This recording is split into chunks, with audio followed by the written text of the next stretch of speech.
I love Thanksgiving. You mean you love Franny Hughes? Seth, put me down. Come on, my things are going to burn. Oh, I tell you, I miss that brother of yours. Poking around on my pots Thanksgiving evening here. You usually test everything. Yeah, I miss him too, you know.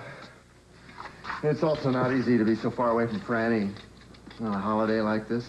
But you know, the wonderful thing about being in love is nothing can separate you. And the missing is like a reaffirmation of how much you care. You should write that down and send it to Franny. Oh. I think maybe it's time I stopped kidding myself about becoming a writer and settled down and started up a real profession of some sort instead of chasing after a dream. Oh, now, come on. The time to chase after a dream is when you're in love. Particularly when the person that you're in love with shares that same dream with you. Surprise! Hello! Happy Thanksgiving! Hi. Or almost Thanksgiving, should I say. Oh, Mama. So happy Thanksgiving. Hi, Well, I can't think of anything to be more thankful for than to see you walk into this kitchen again. Yes, sir. Thanks, Matthew. Yeah, happy Thanksgiving to you, too. It's too late. They're already on their way over here.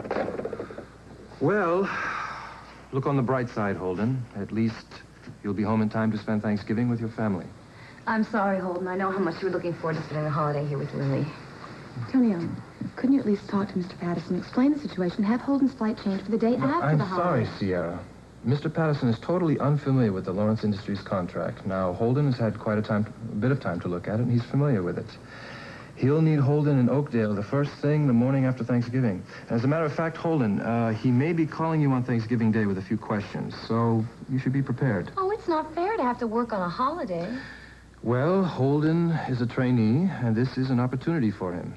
If he shows any reluctance, it will seem as though he's not committed to his work. Well, I better be going. Fast if I'm going to catch that 6 o'clock flight. I haven't even packed yet. Oh, you don't have to rush, Holden. Once I heard from Mr. Patterson, I took the liberty of asking the hotel maid to pack your things. Oh, I hope Sierra and Holden doesn't meet us at the airport. Mom, what's the name of the pilot again? Mom. What, darling? The pilot, his name. What? Eugene. Right? Yes. Eugene, that's right. Okay, of course, Eugene. Wait, where are you going, I'm sweetheart? going to go to the cockpit. Ask how much longer we have till we land. Oh, you mix me all up in this thing. Darling, it's 2 hours at least. This is not the Concorde, right? Thanks for planning this trip for me. It's made me very happy.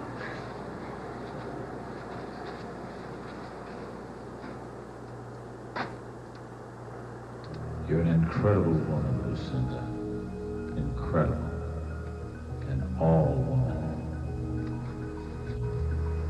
We have an early breakfast meeting.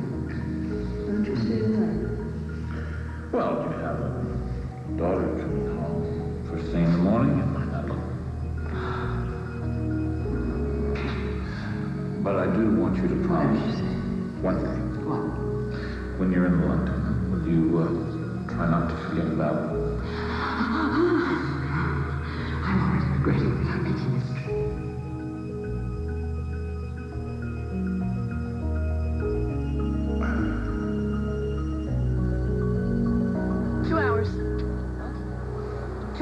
At least 2 hours before we land.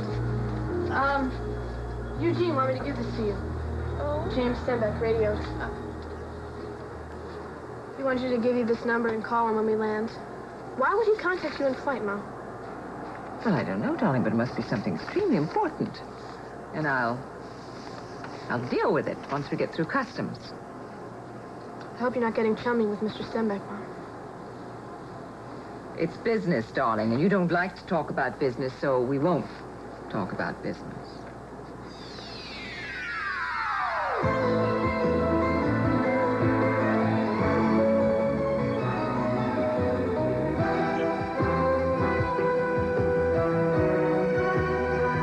As the world turns. This portion brought to you today by Attends, bladder control protection, and by Aero Plus, protein power to cut clean through.